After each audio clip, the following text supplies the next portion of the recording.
আসসালামু আলাইকুম প্রিয় দর্শক, যেদিন শরীফ ওসমান হাদির মৃত্যু সংবাদ দেশে আসলো সেদিন ঢাকা শহরে বিভিন্ন জায়গায় দুটো মিডিয়াতে প্রথম আলো এবং ডেইলি স্টারে যে ভাঙচুর, লুটপাট এবং অগ্নিকাণ্ড হলো, পাশাপাশি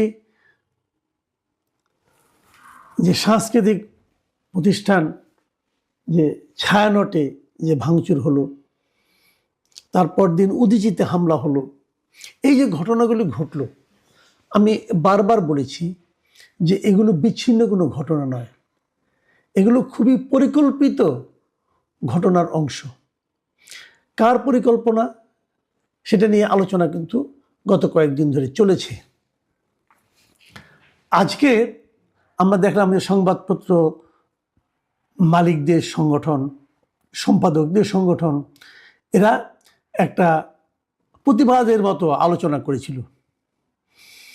মালিকদের সংগঠন, যেটা নোয়াব বলা হয়, নিউজ পেপার ওনার্স অ্যাসোসিয়েশন, এবং সম্পাদকদের সংগঠন সম্পাদক পরিষদ, এরা মিলে একটা প্রতিবাদ সভা করেছিল। সেই প্রতিবাদ সভায় সম্পাদক ছিল, সাংবাদিকরা ছিলেন, বিভিন্ন ধরনের সোশ্যালি সামাজিকভাবে যারা প্রতিষ্ঠিত ব্যক্তিত্ব তারা ছিলেন, নানাজন নানা বক্তব্য রেখেছে। এবং সেই বক্তব্য রাখতে গিয়ে সেখানে একজনের বক্তব্য আমার খুবই গুরুত্বপূর্ণ মনে হয়েছে। তিনি হচ্ছেন নাহিদ ইসলাম, এনসিপির নেতা নাহিদ ইসলাম। তিনি বলেছেন সরকারের ভেতরের একটা অংশের সংশ্লিষ্টতা রয়েছে এই ঘটনার সঙ্গে। এই কথা বলার মাধ্যমে নাহিদ ইসলাম আসলে কি বললেন একটু ভাবুন। নাহিদ ইসলাম কিন্তু একসময় সরকারের অংশ ছিলেন, উনি একসময় উপদেষ্টা ছিলেন, সেখান থেকে বেরিয়ে এসে এনসিপি গঠন করেছেন এবং ওনার সঙ্গে সরকারের একটা মোটামুটি যোগাযোগ আছে। কিন্তু তিনি অভিযোগ করতেছেন যে এই ঘটনার সঙ্গে সরকারের ভিতরের একটা অংশের একটা সম্পর্ক, এক ধরনের সংশ্লিষ্টতা রয়েছে। এই কথাটা কি একটা বড় ধরনের অভিযোগ না? যে সরকার, যার উপর সমস্ত নিরাপত্তার দায় দায়িত্ব দিয়ে আমরা নিশ্চিন্ত হতে চাই, সেই সরকারেরই একটা অংশ এই ধরনের অঘটন ঘটাচ্ছে। এই অভিযোগ আমার মতো এলেবেলে লোক করে নাই, কিন্তু একটা বড় রাজনৈতিক দল, একটা গুরুত্বপূর্ণ রাজনৈতিক দল এনসিপি, তার যিনি আহ্বায়ক সেই নাহিদ ইসলাম, যিনি সাবেক একজন উপদেষ্টাও ছিলেন, তিনি এই অভিযোগটা করেছেন। তিনি কি বলেছেন আমি আপনাদেরকে হুবহু পড়ে শোনাই, তাহলে আপনারা কথাটার গুরুত্ব বুঝতে পারবেন। তিনি বলেছেন, আমাদের স্লোগানগুলো ব্যবহার করে তারা সেখানে আক্রমণ করেছে এবং সেটার পক্ষে সম্মতি তৈরি করেছে। এই ঘটনার পরে আমরা বলেছি যে সরকারের ভেতরের একটা অংশের এখানে সংশ্লিষ্টতা রয়েছে। সমাজে এটার পক্ষে সম্মতি তৈরি করা হয়েছিল অনেক দিন ধরেই এবং এটার সঙ্গে রাজনৈতিক ব্যাকআপও আছে। এই তিনটা ঘটনা একসাথে না ঘটলে এত বড় সাহস সেই রাতে কারো পক্ষে করা সম্ভব হতো না। বুঝতে পারছেন? উনি সরকারকেও কিন্তু এর জন্য দায়ী করছেন। এখন প্রশ্ন হলো, সরকারের কেউ না কেউ যে জড়িত ছিল, এটা কিন্তু আমরা আরেকটা ব্যাপার থেকে বুঝতে পারি। আপনি দেখবেন এর মধ্যে আমি দেখলাম, কালকেই তো দেখলাম যে নুরুল কবির, নিউ এজের সম্পাদক এবং এই সম্পাদক পরিষদের একজন গুরুত্বপূর্ণ ব্যক্তি, এই নুরুল কবির দুদিন আগে একটা বেসরকারি টেলিভিশনে একটা ইন্টারভিউ দিয়েছেন এবং সেখানে উনি বলেছেন যে গত 1.5 বছরে উনি যত উপদেষ্টাকে ফোন করেছেন, ওই যেদিন ভাঙচুরটা হচ্ছে, অগ্নিসংযোগ হচ্ছে, সেদিন এক রাতেই এক ঘন্টার মধ্যেই তিনি তারও চেয়ে বেশি উপদেষ্টাকে ফোন করেছেন এবং উনি প্রধান উপদেষ্টাকে যোগাযোগ করেছেন, তার সঙ্গে যোগাযোগ করেছেন। কী কারণে করেছেন যোগাযোগ? যাতে নাকি আগুনটা নেভানো হয়, আগুনটা নেভাতে দেওয়া হয় এবং ডেইলি স্টার অফিসের উপরে যারা এখানে আটকা পড়েছিল যেন তাদেরকে বের করতে দেওয়া হয়। যারা আগুন জ্বালিয়েছিল তারা কিন্তু তাদেরকে বের করার ক্ষেত্রে বরং তাদেরকে পুড়ে মারা যাক, এ ধরনের তাদের একটা টেন্ডেন্সি ছিল। এত ভয়ঙ্কর নাশকতার পরিকল্পনা আর কখনো হতে পারে না।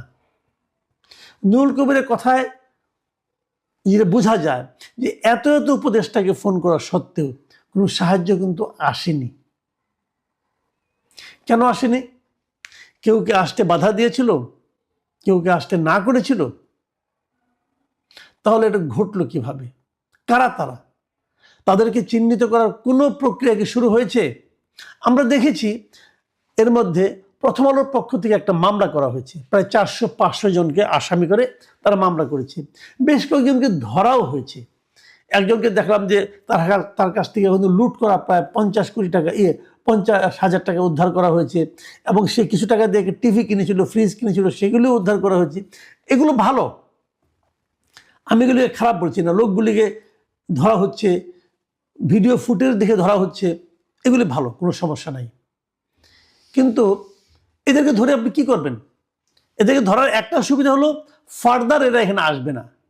কিন্তু যদি এরা পেশাদার চোর হয়, এরা তো চোর আসলে, এরা কিন্তু কোনো আদর্শের জন্য যায়নি, এরা চুরি করতে গিয়েছিল। একদম ক্লিয়ার অ্যান্ড সিম্পল, তারা ওখানে চুরি করতে গিয়েছিল। যে লোকগুলি যে আপনি ওই রাত্রে যদি কোনো ভিডিও ফুটেজ আপনার কাছে থাকে, সোশ্যাল মিডিয়া আছে, আপনি যে কোনো একটা ভিডিও ফুটেজ ধরে আপনি দেখবেন, যে লোকটাকেই পাবেন আপনি নিশ্চিত জানবেন সে একটা চোর, দাগি চোর। সে এখানে চুরি করতে গিয়েছিল, ও কোনো আদর্শ নাই, ও চোর, এবং একটা লেবাস পরে গিয়েছিল এখানে একটা, এবং একটা স্লোগান দিয়েছিল, ওই যে যেটা নাকি নাহিদ ইসলাম বলেছেন যে আমাদের স্লোগান দিয়ে এই কাজগুলো তারা করেছে। তো তাদেরকে ধরেন, কোনো সমস্যা নাই।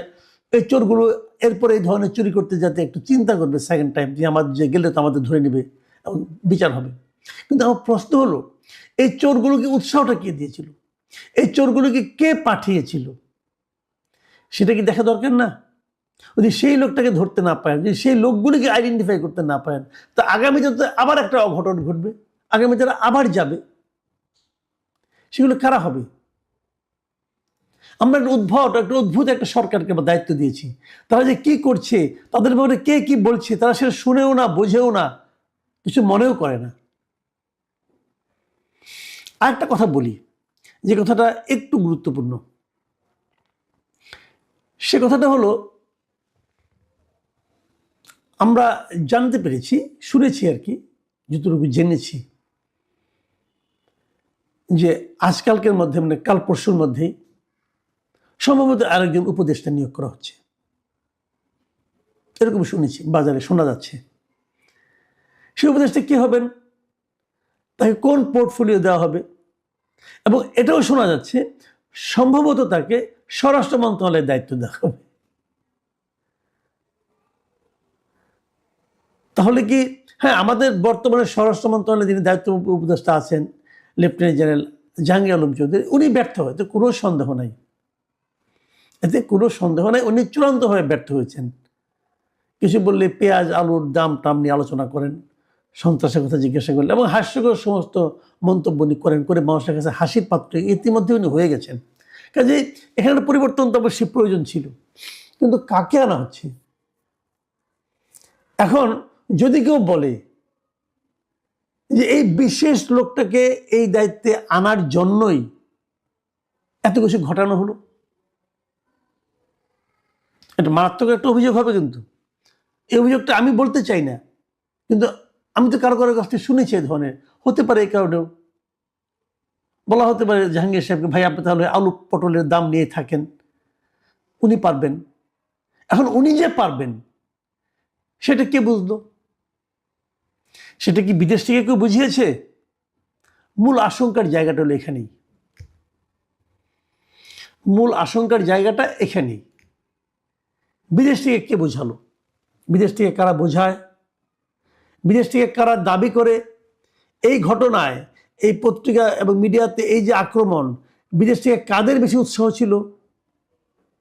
কারা বলেছে, কারা ঘা করেছে এবং কারা মলম দিয়েছে? আমি কিন্তু আরে ঠারেই বললাম, কারণ আপনারা বুঝে নিন, আপনারা সব বুঝেন, সব জানেন, খালি বলতে পারেন না। আমি একটু জাস্ট আওয়াজ দেওয়ার চেষ্টা করলাম। এবং তারপর কি হবে, এই আশঙ্কাটা নিয়ে আজকে শেষ করছি। প্রিয় দর্শক, এখন এ পর্যন্তই। আল্লাহ হাফেজ।